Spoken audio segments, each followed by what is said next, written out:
Hey guys, just wanted to jump on here really quick and let you know that in this episode we talk a little bit about suicide, suicidal ideation, depression. If you, a loved one, or anybody you know is suffering from depression or suicidal thoughts, please check out the links down below. We have the connection to the suicide hotline. We have all sorts of resources down there for you. Just remember that help is available and you are not alone. So just wanted to get that out to everybody and enjoy the episode. Well, yeah, I mean, I think for you specifically, like you took an entire recovery modality that our body usually needs to grow and develop. And you're like, I'm just going to not do that thing. And your body still grew and developed. Like to talk about the mental side of things, and I think this is going to be a good segue. Like during your time of lack of sleep, like during all of this, like the last 10, 15, however many years it's been, you suffered from the cognitive effects of lack of sleep and with depression and whatnot, if you wanted to kind of jump into that a little bit, because I think that's something that a lot of people don't talk about, right? Because there's a lot of people that utilize the weights as a form of coping strategy or a form of whatever to get through some of their mental insecurities or mental situations. But I feel like in your particular case, you're talking about something that may have come up from a physical, right? The physical lack of sleep, a physical lack of recovery and rest. Well, definitely my depression. I mean, it's always kind of there, and the suicidal stuff is always kind of there, but it's like low grade, not a problem to deal with. When my sleep gets bad, it gets bad. And the more and then it's this whole snowball effect. Just like turns the volume up on those. and then you're like, well, I can't stop training. How far down this road do you want to go? I'll go all the way. Okay. Keep going. So, you know me, I'll talk about anything. There's nothing off limits with me. So it's a whole cycle of things. And like my brain's going 900 miles an hour right now because like what you said just opened up so many different floodgates and different avenues to go. One of my biggest things, like the listeners right now, is it's like you need to understand how important sleep is. And if you can sleep, fucking do it. Like pay attention to it, because it's going to stop so many other things. And it's going to put you so much further ahead if you just pay attention to your sleep. Like people, that's one of the things I go, you'll spend shit tons of money a month on drugs. You'll buy all kinds of stupid supplements that don't do shit. Like you'll try to buy the best of all the gear in the world. You'll train all the time. You'll leave girlfriends for training, but you won't get a little more sleep. Like why? It doesn't cost anything. It's just a little bit of time.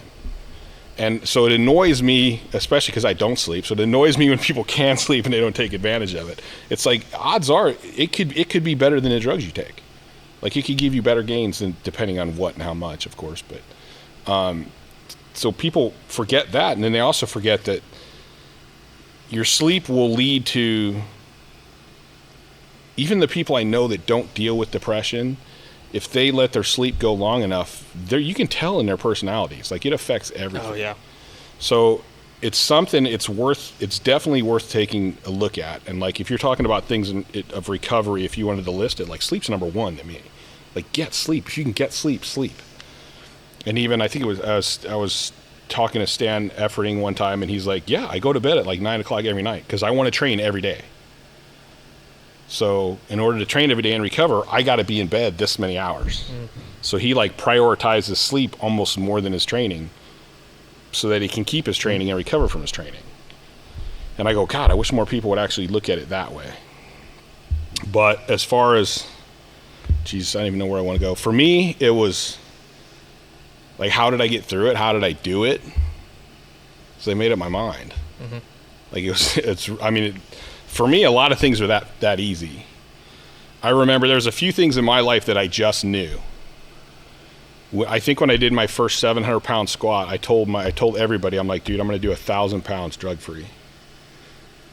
At that time, I'm not sure there was anybody that had actually done 1,000 drug-free. And my teammates are like that can't be done. It's impossible. And I'm like, it's already done. I did it. We just got to wait till I make it happen. And like my family, everybody's like, okay, whatever. Yeah. But I made up my mind that I was going to do it, and it was going to happen. It was just a matter of how exactly I was going to execute it and how I was going to get there. So, I mean, there's literally been times in my life where I'm at home with a gun to my head, in tears, like just trying to figure a reason to not like end all the pain. Well, that's where I want to go, because you started this conversation, right, by saying, oh, there's sleep, and then, you know, depression and suicide just a low grade. No. There's a lot of people that suffer from lack of sleep. And depression probably comes with that. Mm-hmm. Suicide is completely a different conversation. It's a different issue, and it's not low grade. You see what I'm saying? So when somebody becomes suicidal, as you were several times, yes, that's a contributing factor. We can talk about all the other contributing factors. That's yay nor nay, because it's different for everybody else. Right. That's not low grade, right? It's sticking to your gun to your head, you know, trying to figure out where to go from there. It's not low grade. The question and the conversation becomes what pulled you out of it? What made you, you know, I don't know if we're going to get banned on YouTube, but what made you not pull the trigger? Well, there was one specific time, but you know, I've been close a lot of times, and like, I mean, there literally was times where it's like, okay, got to go to the gym, and it's like, bam, that goal was above killing myself. So, okay, go to the gym, but then I'd come home, and within a half hour, I'm right back where I was after training.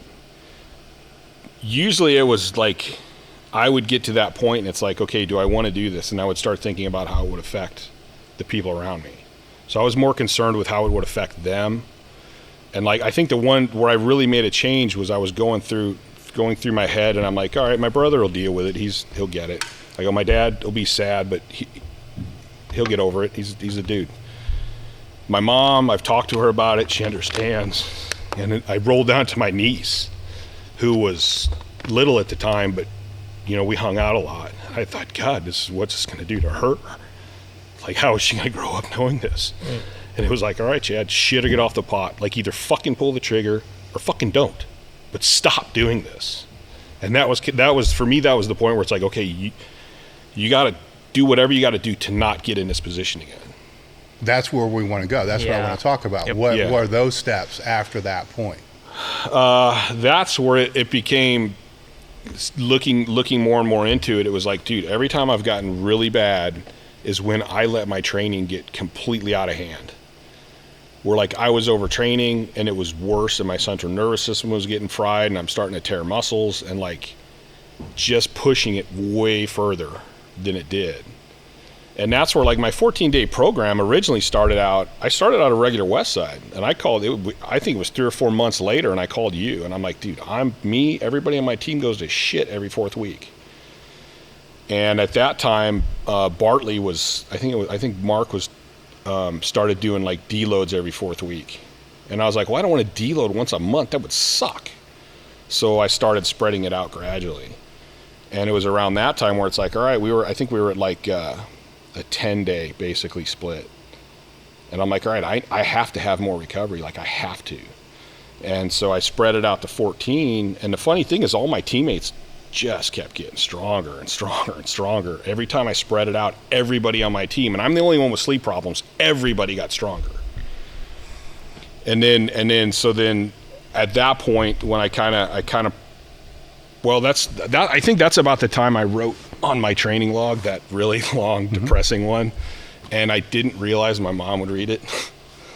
So once my mom read it, that sucked. And so like I basically made promises to my family that I wouldn't let it happen again. And like, that's a big fucking deal to me, a promise. So it was like, okay, listen, Chad, if you get to this point, and luckily I had a couple of training partners that are really good at seeing how I'm doing without me talking. And like, they would start going, hey, what's up? I know something's fucking going on. And so I had myself, and then I had other guys to kind of start catching me. And it would be like, all right, if Ethan tells me I need to deload, then I'm going to deload, even though I don't want to. And because I knew I have trouble controlling myself. So I tried to find outside people to help watch that. And really, that's what I mean. Like when I was talking about like low grade, like there's times throughout my life where it's like, I call it a fascination with suicide. Not that I'm going to do it, But it's in my head, and I think about, dude, is it really like just? Wouldn't it be just easier just to? So like, there's time that to me that's like low grade suicide thoughts, which may be normal. I don't know. Well, the question I'm going to throw back is you kind of pivoted and said it was a training, right? But the real answer was you had the people around It you. was a support structure. Yeah. Because what would you do if you couldn't train? What if during that time period your knees were blown out and you had to stay home and you weren't able to go in the gym? I know who I'm talking to. Your knees are blown out and your shoulders blown out and your elbows are fucked up, right? So you absolutely can't go to the gym. Then what is it from there? I don't know, because I've never had it there. But what would it never have had been? it that bad. I mean, like every really bad suicidal thing I've had to do with me like training hard, heavy, and like pushing it probably further than I should have. So what you're saying is to avoid it, don't train. No, I'm saying control your training, control your overtraining. Like my uneducated, not a doctor opinion is it has something to do with the central nervous system being overtrained and how that affects the chemicals and production and all that stuff in your brain. And for me, I feel like I'm probably more sensitive to it, which is probably because I don't sleep. So like I'm always dealing with on the verge of overtraining because I don't get delta sleep. Like I don't. So you have the checks and the balances then. So it's not just the training. It's the training, but then having your training partners that are checking in on you to make sure. Like having somebody else to keep me accountable. Yeah. Kind of. And I have all kinds of great stories just being in the gym. I get that, but When see I'm that's overtraining. just a conversation that you're having with them though. I mean, it's you walking in the gym and just a checkup, like how you doing, just like a mental checkup, right? You could do that online, right? I don't know. You didn't say no. So now going back to what we were talking about last night, the online coaching, that's all stupid. Well, you said it yourself. No, what I'm saying though is if it's a mental check-in and it's somebody that's got a tendency to train that's in the same spot that you are, having that online person, if they don't have anybody else to check in with, can save their life. Yeah. So now is that online coaching a bad thing or a good thing? Online consulting is a great thing. No, I was actually going to give you a point to defend your thing. You said earlier, like you would read my training logs and guys were calling you up. Yes. Like they hadn't seen me. They were reading my log and they knew something was up. And where did they read it? On elitefts? Online. .com. Yeah. You see what I'm saying? No, yeah, right? you're So making a point. Yeah, Hey, it's this fuck thing you, that. Dave. Yeah, well, no, I'm just saying that there's a value to this. I consulting, agree. You know, that's far further than what you think it is. Well, even now that you say that, like I've only have a few online clients right now because I'm still trying to grow that, but I have them now that they're like, I'm like, I ask them the same stuff. How's your sleep? How's your appetite? How's this? How's that? Okay, here's your training. I can see your training wasn't perfect, but it wasn't too bad, and ask more questions. So like I'm keeping guys, that's like more important to me than the programming is keeping him recovered. With your training For the partners, training. what do they think was what do you think at the time they thought was more important, your training or your mental health? Mental health. So how's it any different than what you just told me? It's not. It's the same thing. Yeah. So, a lot of those things that us old heads, make fun of because, you can't do that online. You can't do that online. Look at what you can. You see what I'm just saying? So Well, that's kind of what especially if you've been down the road. It's a little bit. You've been down this road, Yeah. Several times, so there could be people that are looking for online help, consulting, or whatever it's going to be. They're basically dealing with the same demons. Right. Who would be the better person to work with? Somebody that's been down that road, or somebody that has no idea to even say, "Hey, look, man, where you at right now?" Mm-hmm. Because everybody needs mental check-ins, regardless of who it is. Because everybody, no matter what maybe there's some rare exceptions. Everybody fights depression. Mm-hmm. I mean, to me, that's a common. I'm not going to make fun of it. I mean, it's a serious thing, but it's common. The other road's a little different. Yeah. Well, that's why even with my teammates, you could who all were normal and slept fine. You could see when if they started getting to overtraining and their sleep started going bad, you would see it in their personalities. And kind of like we talked earlier, like, would you rather have a guy with a weak mind and great genetics, or a guy with maybe not the best genetics, but like just hard-headed meathead type. I want that meathead guy that I got to hold back. At least I would pick that one over that. So, and if that's the case, then how important is the mental aspect of training? If I got guys that are depressed all the time, how good is their training going to be if I can keep them on the better side of that? I think their training is going to be a shit ton better too. Could be. You know, Although I've had some great sessions completely. No, I mean, I'll be completely transparent. I mean, I probably shouldn't, but how you want to define weak mind? Because you're putting a bias in here, right? Because to you, the weak mind is, you know, that person that can't get it up to be able to go train when they're supposed to train. You know, fuck that. You do this, you do this, you do this. But you just told me that you had a gun to your head. Yeah. So what's a weak mind? What's a strong mind? There's a bias. My point. My mind is strong because I didn't do it. Well, I get that, but that's not the point that I'm trying to make. The point that I'm trying to make is everybody's going to have biases. Oh, true. That's true. Yeah. So what you got to do, human nature. Exactly. Yeah. But you got to understand where your biases are, because somebody else's definition of a weak mind is going to be completely different than what yours would be, and vice versa. Well, the same guy that I'm talking about could play video games for 8 hours straight, and I can't do that. And he can so he was. You can't focus for 8 hours to play friggin' Call of Duty or something. Yeah, that's probably a better point right there. So he's going to say, dude, you got a weak mind. You can't sit there and play a video game for 9 hours. You're weak. Yeah. You know. Yeah, I guess so. And I think one of the major points that we should touch on as well is I mean, I came from a counseling background, so I've had some instances of situations like this and talking with people and kind of having these conversations. And one of the things that you had said is that in that situation where you were at your lowest, it was a decision you made to do one simple thing. And it was that one decision, whether it was that agreement to your niece, agreement to your mother, to your parents, whatever.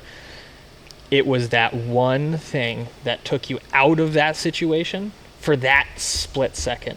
And it allowed you to then make another decision to keep going. Another decision.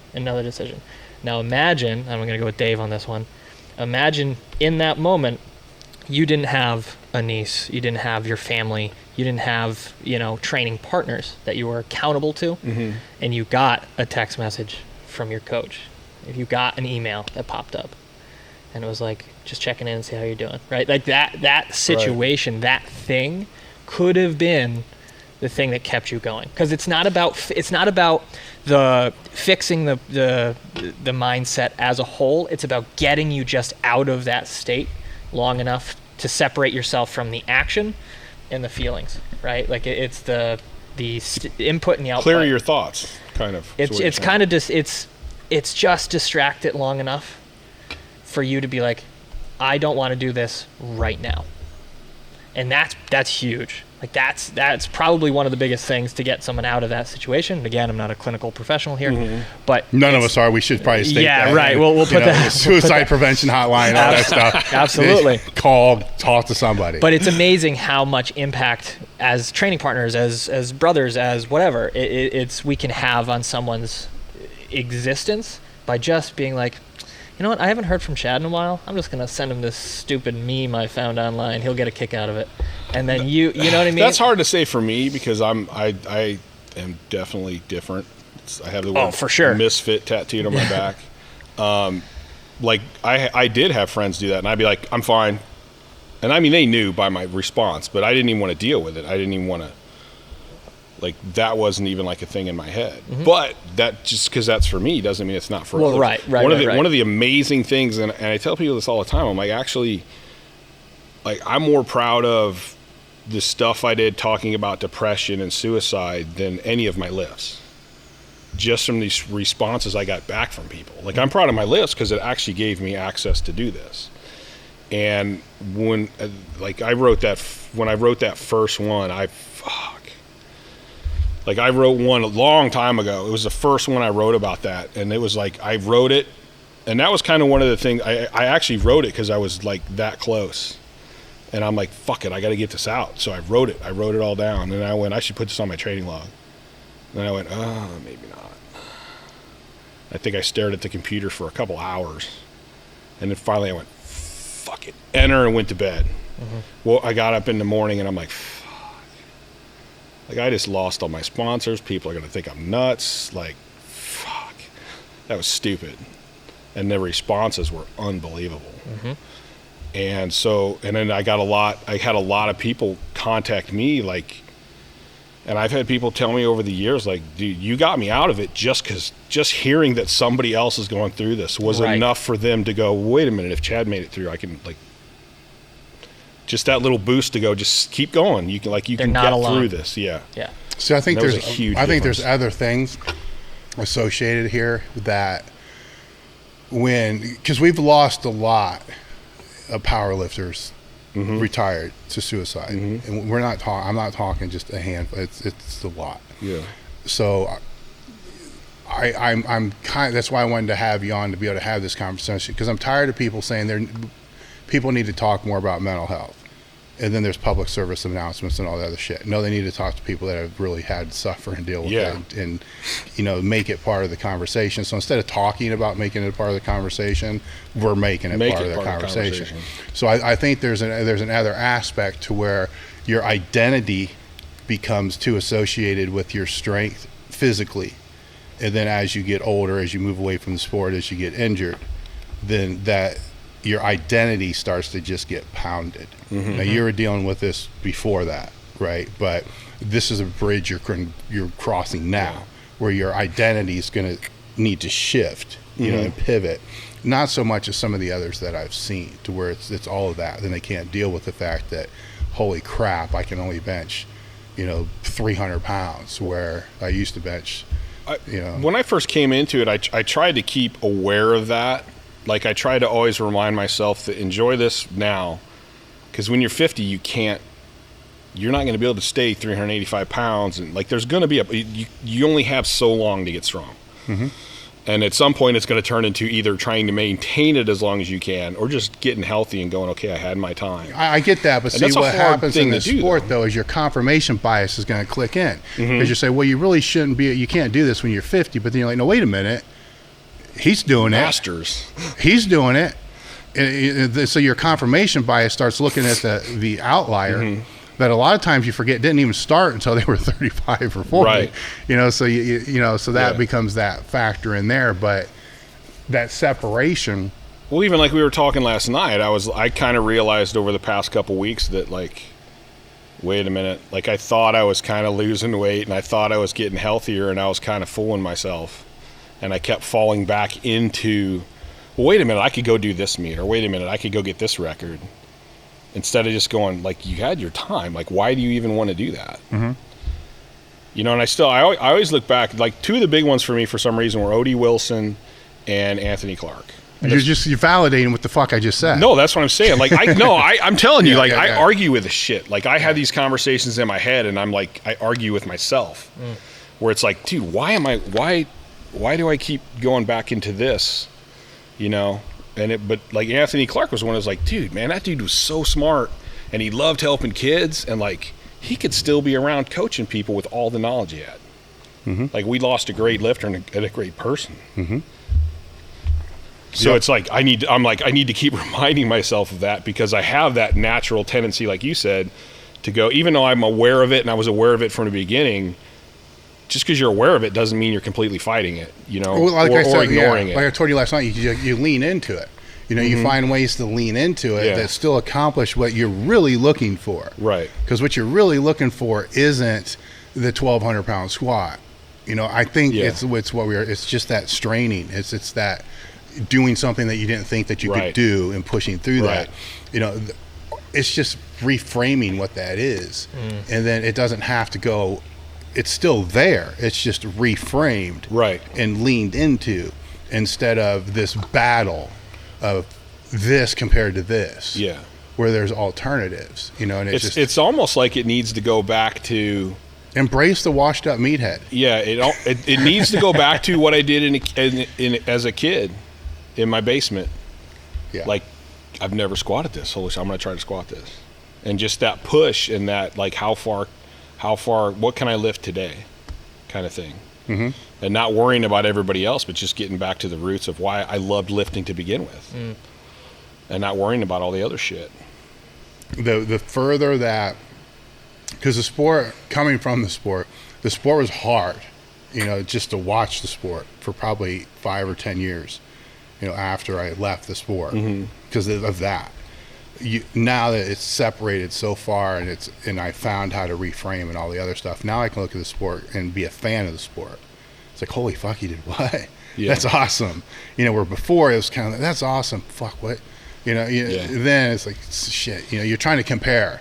What if I was lifting today and I didn't have to go and da da da da da da da da? Yeah. And that's just a false narrative. That's just stupid. Then you start looking at what people are doing today, like, holy fuck. The sport has, I don't care what anybody says, the sport's fucking advanced. There's a bigger pool feeding into it. So there's a lot of crazy ass things going on, in the sport on all levels, single ply, multiply, all that. There's just crazy. If you look at the people and the lifters, you look at the politics and the federations, you're going to get frustrated. So just don't. Yeah. That's a huge thing with that. I still go back to, even with my clients now, they'll be like, well, I could take this. I go, dude, don't look for records in shitty federations. I'm like, what is it, open powerlifting now? I'm like, go there, find the top 100, start working your way up the list. Like, don't worry about all that other crap. I think that I do because we talked about this last night too. I think the listing does help because a lot of people will get caught up into that's good for them. Like, I hit a 20-pound PR, and I mean, if I'm working with them, it's like, yeah, well, your technique's fucking horrible. If we fix that, that's 50 pounds. If you do, like, you could be squatting 100 pounds more. And if you're around people that actually didn't think that 315 was a big squat, like a 500 or 600 would be more of a realistic squat, that perception changes. So when they start looking at the list, and it's weird the way it is because it's not all time, so you got to look at reps or however it is. And you're like, holy crap, I'm like 865. Okay, what do you need to do to be in the top 500? Yeah. Then you just start kind of climbing just up gradually there. Working up. Yes. It's starting to train more people now, and I train a variety of people, and especially women. Like, I've always, like, I think I'm like you. I look at a lift, and I if I don't tell you nothing, then it's fine. Don't worry about it. Like, I'm going to tell you what we need to fix because I'm looking at you and going, what could you squat right now with your strength? Let's get there, and then let's really start building strength. And I'm so much nicer than I used to be when it comes to coaching, to the point where if I'm in the gym, like, some of my old partners will go up to the people I'm coaching, they're like, you're so lucky. Chad's so nice now. And that client's like, what? He's nice now? What? What was he like before?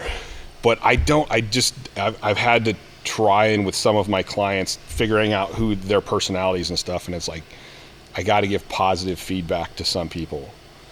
And that's like something that's taking me a while to learn because I'm so used to going, if I don't say nothing, and that's on my team, that's the way we all coached it. Don't tell me what's right. I need to know what's wrong so I can fix it. And it's like, that seems to be a different mentality. Like, there's only so many people with that mentality. I mean, there's some, it goes both ways. There's some that need that. I mean, trust me, I will find everything wrong. Yeah.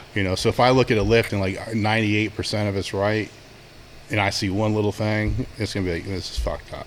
Yeah. But by the time, hopefully, if I'm doing my job right with the people that I'm helping, they're going to know going into it, that's what they're going to expect. So but once that initial shock, wears off, then it is, that's better. It's better. But it's a breakdown process because it's what you see. You're not looking for the good things. Yeah, I'm not. I'm looking for that's what I'm saying. I don't look to go, hey, this is right, this is good, this is good. Yeah, I'm looking to go, what can we fix? Yes, and sometimes I like try to tell my clients, I go, listen, if I find things wrong, that's good. Yeah. If you come in here and you squat 400 pounds and I can't fix anything, that's not all that great. That means we just got to get stronger. But yeah, that's hard. Yeah, that's the hardest thing to do. Yeah, if you come in and there's all kinds of shit wrong, I'm like, dude, we got shit to fix, man. This is great. This is easy. Yeah. So I think we've been, I think running for close to 2 hours now. So do we want to take some of the Q&A stuff? All right, guys. So in the chat box, launch some of your questions over to us, and we'll take a few seconds, just kind of wait for stuff to kind of pile in. Actually, there's a lot of good discussions going on back and forth with a lot of people in the chat about mental health stuff and like some situations that they're actually sharing in here. So that's pretty cool to see. So you've opened up a lot of really good conversations, even in this chat. Well, I think there's so many things. Like basically everything in life is tied together. I tell people all the time, I go, you can't. I know we want to separate training and life, but they actually interact. And I don't think you can separate them. No. Not fully. No, I mean, I think the big thing with the mental health component is, having people that you can check in with. But even if you don't have people that you can check in with, if you're struggling, reach out to somebody. Yeah. Because you would have to be, if I don't know very many cultures, but I know American culture, you'd have to be a fucking dickhead. Yeah. If you're walking down the street and somebody's really suffering and they come up and you can tell and they're like, look, I need to talk. You would be a fucking dickhead. I would say everybody that I've ever known would be, let's sit down. Yeah. And let's, so there's all, to not think that there's somebody is just false. Yeah. And then there's phone calls, hotline numbers. It's different though, because like when I was, and people are different. So there's always, like you said, the outliers. When I'm really bad, I don't want to talk to anybody. Like it almost makes it worse for me because I feel like I'm dropping all this shit on them. But at the same time, I've actually went to my doctors before and go, listen, I need this for a 2-month prescription. Because right now I'm struggling and I'm too close to where I don't want to be. So I don't want to be on this stuff all the time, but I need something to get me over this hump. And like that was something I had to learn and be willing to accept it. Like, hey, listen, you're not taking it all the time. You're just taking it because you're going through a hard time right now. And it's going to help. I mean, it definitely eases things up. But so like, I think people are different in what they actually need. Like some people like to talk about it and it helps them. And some people, I mean, I get people all the time that are like, Chad, if you just call me, here's my number. Like complete strangers. And it's like, well, dude, I really appreciate that. But for me, that doesn't necessarily help me. But it does help a lot of people. I mean, I know there's a lot of people that would, and I would do it. Like I tell people all the time, dude, if you're having a rough time, call me or message me. Like I'll find time. Yeah. To go with your point, it's the darkest days that I've had that I've suffered with. I don't want to talk to anybody either. I mean, I got a very small, if it is, it's a very small crew.